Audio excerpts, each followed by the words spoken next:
consegue quase chegar em cima, chega em cima do horário, como você pensava assim, pô, eu vou chegar lá, primeiro que me concentrar. Pegou uma fila enorme ali e não conseguiu. Ou você pediu um Uber e o Uber não veio. Não, cara, tem várias coisas, entendeu?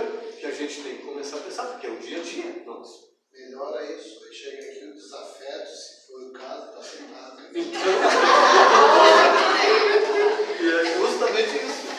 E estão aqui mesmo, e daí? Entende? É aquele que já te olha assim e te joga um dardo assim. Aí, esse aí que veio. Aí o tema da palestra é o perdão. É o perdão, o tema da palestra. Então, o que nós temos que fazer? A gente tem que começar a pensar sobre tudo isso. Por isso que ele diz aqui, bem claro, nesse ponto aqui, sobretudo o amor. Ninguém poderá desempenhar bem essa tarefa, se não amá-la. Também, com a Wendy tinha falado da palestra dos mensageiros, que muitos descem na terra e não conseguem também, como a gente está aqui, anos e anos estudando e não tem coragem, né? Daí também fracassa, porque também não consegue passar a mensagem. Não deixa de ser um mensageiro do livro lá dos mensageiros. Né? Porque, querendo ou não, é uma forma de se comunicar, mas passar, estudar, buscar, né? Sim, a gente acha que não tem condições, mas... Você tocou num assunto bem interessante, porque assim, ó, a gente chega aqui e diz, você é palestrante, você já recebeu... A missão. Não missão, você já recebeu, você já foi instruída lá, para esse cometimento. Então, daí eles vão esperar. Vão esperar. Como é que tá? Janaína. Eu vou esperar hoje, Janaína. Como é que é? Vamos lá. Daí chega o outro lá e diz assim, como é que é? A Janaína já começou lá? Disse, não começou ainda. Então, vamos aguardar. Entende? É assim. E começa a cutucar, né? Tá na hora, vamos. Claro, o problema é que você começa a ficar agoniado, entende? Porque vai chegar um momento, você mas é o espírito. Não é, é você mesmo, a tua própria consciência. Porque está te cobrando.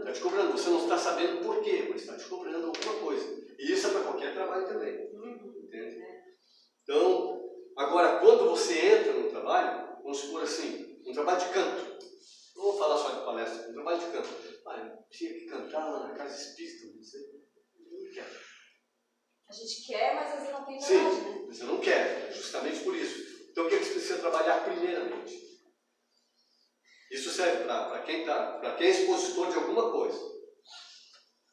Primeiro de tudo, por que você não quer vir falar que você sabe, tem vergonha de falar? Isso é orgulho. É um orgulho que está lá em cima. Por quê? Porque eu não quero falar por causa que o que o outro vai achar. Então, é o meu orgulho. O que o outro achar, não importa. O outro é o outro. Ele tem o direito de achar o que ele quer. Agora, eu tenho que trabalhar isso dentro de mim. Olha quanta coisa a gente precisa. E parece uma coisa bem simplesinha. Sabe? Mas quanta coisa você precisa? Para quê? Para que você não se perturbe, para que você se torne um ser melhor. Entende? Senão você não vai se tornar um ser melhor, não para os outros, não um super palestrante. Não, que você seja um super palestrante para ti. Só isso. Para os outros, basta o que os outros acham de você. E isso não é a minha vontade que vai trazer isso. Entende? Mas então, tenta botar em prática, né? Sim, Você sabe aquela história lá do palestrante e o velhinho que sentava lá atrás? Isso aí é assim. Porque eu posso ser um palestrante que todo mundo gosta, mas eu não ponho nada em prática o que eu falo aqui, foi pelo menos o que o Rui tinha falado antes. Entende? Aquela dupla persona, é isso. Eu aqui sou o todo certinho, saio da porta para fora, acabou. E daí? Então, quando ele desencarna, ele chega lá, ele vê lá o velhinho lá, bem acima dele. E daí ele disse, mas como? Eu dava palestra lá e você ficava quietinho lá no canto, coitado, dizendo, mas tudo que você falava eu botei em prática. Acabou. Então imagina a gente escutar isso.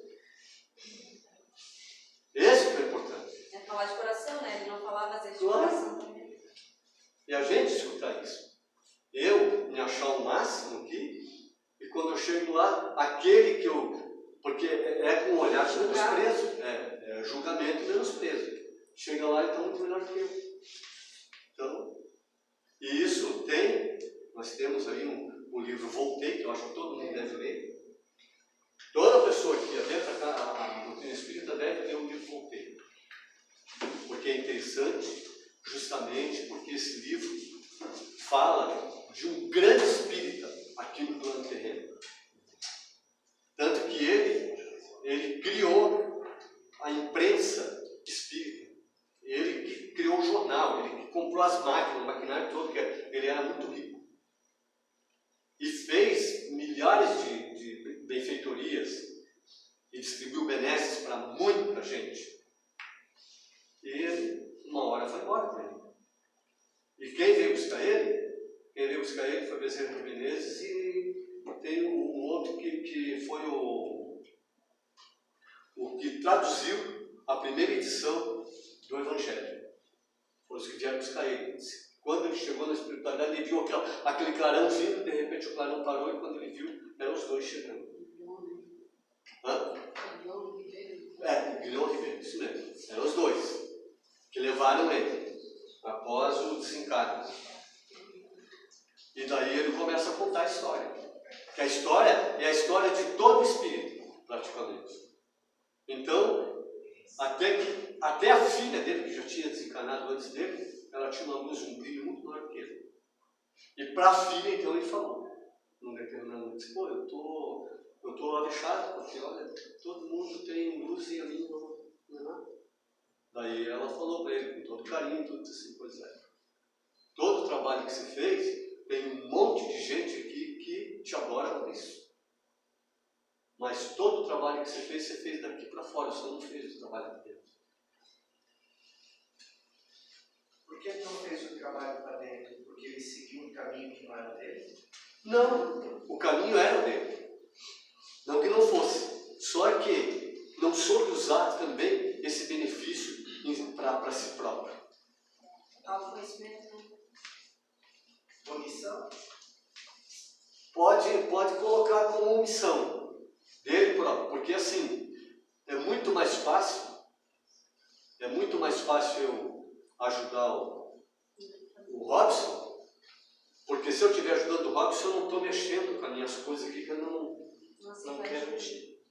Então quer dizer que quando eu vou me preparar para a palestra, se eu mudar, e se eu não sentir o estudo em mim como velhos bons puxões de orelha para acordar, significa tudo que eu vou dizer vai ser de boca para fora mesmo. Também. Mas é para tu ver o quanto a espiritualidade é boa contigo. Porque eles te envolvem, eles te inspiram, justamente porque não é por causa de ti, propriamente, é por aqueles que estão aqui. Então quer dizer que eu, como palestrante, abre aspas, a palavra eu apenas na pessoa, então eu vou, quando eu começar a palestrar, com certeza alguns efeitos físicos e psíquicos vai acontecer. Entre eles, desobsessão de alguém, e assim sucessivamente. Claro. Mas eu achava que palestra era só a palavra do agora. Vai ter tudo isso sim. E talvez muito mais. Coisas que a gente ainda nem tocou aqui. Porque a gente pensa que você... Não vamos falar só da exposição aqui, tá? Mas aquele irmão que chega aqui e diz assim, eu a vida inteira tive vontade de trabalhar na conversa fraterna. Não tem problema. Começa a estudar, busca um entendimento, coisa e tal, e sempre vai ter alguém que possa te analisar e para te ajudar também, aqui, encarnado. Até que em um determinado momento você então está apto a fazer uma conversa fraterna. Vai fazer junto com outro, para ver como é que vai ser e tudo. Porque a conversa fraterna, a primeira coisa é o coração. Sem coração, Daí o que vai acontecer? Eu escuto, falo, coisa e tal, mas nada daquilo faz sentido para mim. E como é que fica então? Se nada faz sentido para mim. Mas dá conselho para alguém sendo que não conselho. Eu até posso dar conselho, porque muitas das vezes o conselho não é meu. Eu até posso dar. Mas como é que eu fico depois? É isso que o Senhor estava falando. Porque chega um determinado momento em que quando eu saio daqui, eu posso sair com um sentimento de culpa maior do que quando eu entrei. Porque a gente fala assim, não, depois que você termina na casa espírita, você sai leve para casa, tudo bem. Se você for bem consciente, sabe? Você não está tentando se enganar. Porque nós gostamos muito de fazer isso. Sabe? A gente tentar dar um nó em nós mesmos. E quando tenta dar um nó em nós mesmos, daí a gente já não consegue. Só para me complementar. E daí o que acontece? Acontece que eu, então, saio daqui, de repente você, como médium, você diz assim, Nazareno, acho que não está muito bem. Senhor, meu irmão, vem cá. Dá um abraço, você está bem? Não, estou ótimo. Estou tudo torto, saio daqui, entendeu? Você percebeu. Mas eu, o meu orgulho, coisa e tal, deixei a coisa correr. Um dia um espírito falou para mim assim, aqui no banco, na parte mediúnica, um irmãozinho, não era um irmão em atendimento, era um acompanhante do médium. Ele disse assim, minha filha, por que você não usa para você tudo aquilo que você consola para o outro? Foi falando pra ti. Isso é verdadeiro. Aí eu disse assim para ele, ô homem, assim o senhor me faz não voltar mais aqui. Para falar, para consolar. Entende? Porque o que ele quis dizer é que às vezes a gente precisa de consolo. A gente consola tão bem o outro, mas não sabe se autoconsolar, se auto-amar, se sentir uma pessoa importante, no sentido de necessitar de um amparo, necessitar de um colo, necessitar Isso, você tem ser um olhar amoroso consigo muito mesmo. crítico. Muito crítico. Você tem um olhar muito crítico. Mas isso é da natureza humana ou isso é Não, da mediunidade? Isso é orgulho. Orgulho. Nosso mesmo. A gente sofre, tá lá tu tá lá na lida, né? Sofrendo lá, tal e tal, e aí você não para pra se autoconsolar. O que ele quis dizer foi isso. É porque, é assim, muitas das vezes, várias pessoas aqui chegam lá pro Sandro, então para a Zilda ali, e dizem assim, porque eu estou precisando de um apoio, então vem falar com a Lídia, que estão precisando, porque está apertado, deu algum problema. Mas eu, talvez, que viesse pedir para mim, eu vou não, porque tem que fazer isso, tem que fazer aquilo, coisa e tal, mas eu, muitas vezes, eu estou destruído. Entende? E eu não sou capaz de chegar e dizer, ô minha irmã, me dá um abraço aqui. Me dá um abraço, então, eu estou precisando de um consolo, de uma palavra amiga. A gente não faz. E nós temos que fazer isso, gente. Nós estamos aqui para isso. Estamos aqui porque isso é desenvolvimento mediúnico. Entende? Não, mas tem que fazer. Entende? Por quê? Porque a gente tem que fazer, lógico, a gente tem que se colocar no lugar da gente. Eu sei. Eu acho que é uma autoanálise, entendeu? Para saber se você está fazendo certo. Porque às vezes você está assim, fechado. O outro está. Não, mas é assim, a primeira coisa nesse sentido, que começou lá com a provocação que o Sandro falou, é você fazer isso aqui, se olhar para dentro. E pensar assim, como é que eu estou? Eu não estou nada bem, então eu vou correr lá para a casa espírita. Por quê? Para fazer isso que ela começou a falar ali. Ou então aquilo que o Espírito falou para ela. Eu me auto acolher. Nem autoacolhimento eu tenho. Daí chegando aqui, se eu não tiver essa força, mas aqui quem é que faz isso no Nazareno? Todos aqui fazem. É chegar em qualquer um. chegar ali para Janaína aqui e dizer assim, Janaína, eu preciso falar alguma coisa aí. Mas para mim, ué, você não é médico? Não vi, né, a pessoa.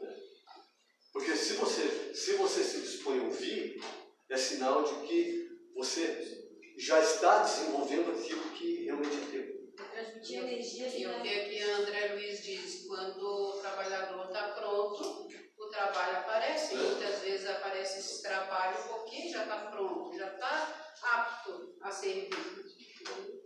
Então eu vou só terminar aqui a parte que diz do interesse sobre a tarefa. Não apenas interesse, mas também a dedicação e respeito, sobretudo o amor. Ninguém poderá fazer sem não amar. Daí, estudo. O expositor necessita constantemente ler, analisar, estudar, aprofundar-se nos assuntos doutrinários, participando do movimento espírita, a fim de atualizar-se e adquirir novos conhecimentos, livros, jornais, revistas, mensagens e principalmente obras básicas de Allan Kardec. Devem ser companheiras inseparáveis do expositor espírita. E a comunicação, esse aqui daí é o final dessas duas primeiras partes aqui. A comunicação. O expositor espírita deve apoiar-se no exercício constante da comunicação, isto é, conversar bastante para exercitar o vocabulário. Outra coisa importante. Não pode ser introvertido e fechado. Mas eu queria ser um expositor, mas ainda sou muito fechado. Então começa primeiro de tudo em casa. Tem espelho, né? Fica lá uma meia hora falando com o espelho. Mas é assim mesmo, a gente ri e tudo, mas é dessa forma. Eu acho que é mais fácil olhar e falar com os outros aqui pra gente ver o espelho. Então, justamente, é um exercício. E daí, o último aqui que é o requisito. Agora a coisa pega. Elevação de sentimento. Não basta conhecer, é importante sentir profundamente. Pega. O espírito B, espírito de aprendizagem. O C, senso de autocrítica. Senso, não é para estar se batendo. Ó. Simplicidade e sobriedade. E dedicação à atividade espírita. Possuir espírito de serviço à causa e aos companheiros. Meta a ser alcançada. Compreensão da vida e dos problemas humanos. Então nós estamos quase lá, né? Agora pergunta de novo. Pergunta de novo quem quer ser. Qual é o Senhor? O Senhor Jesus. Agora pergunta de novo quem quer ser palestrante. Aí, ser palestrante é isso. É importante? Claro que é importante. Porque nós vamos estar fazendo aquilo que Jesus nos pediu. Então, para que a gente possa fazer, como diz aqui no final, com sobriedade e simplicidade, basta não inventar. Se a gente não inventa, a gente sai do chão. E não esquecer que somos médiuns, antes de ser espírita, antes de ser qualquer católico, antes de ser qualquer coisa, somos médiuns. E nós somos chamados a todo momento, a toda hora, para esse comprometimento, para quê? Quando eu começo a fazer um pouco mole de alguma coisa, tenha certeza. Não, mas hoje eu não quero, eu sou palestrante, eu não vou poder vir aqui ajudar na passe. Daqui a pouco, a própria arte me chama de ser nazareno. Tem uma pessoa ali que precisa de uma ajuda ali. Ah, não posso, eu sou palestrante. Olha bem, essas coisas. Nós aqui dentro somos qualquer coisa. Nós estamos aqui prontos e aptos para poder ajudar todo e qualquer um que chegue aqui nessa porta aqui. Como é que eu faço para poder desenvolver isso? Pergunta para a Lídia, que a Lídia sabe, ela começa ali na porta ali. A pessoa chega, vai lá receber ela, dá um abraço. Seja quem seja, dá um abraço, diz que é muito bem-vindo. Isso é uma coisa importante. Começa por aí. Aí que a gente começa a desenvolver o espírito amoroso que todos nós temos, mas que na maioria das vezes a gente pega e tranca ele com uma chave aqui e não quer nem saber. E quem sofre não é os outros, somos nós mesmos. Muito obrigado. E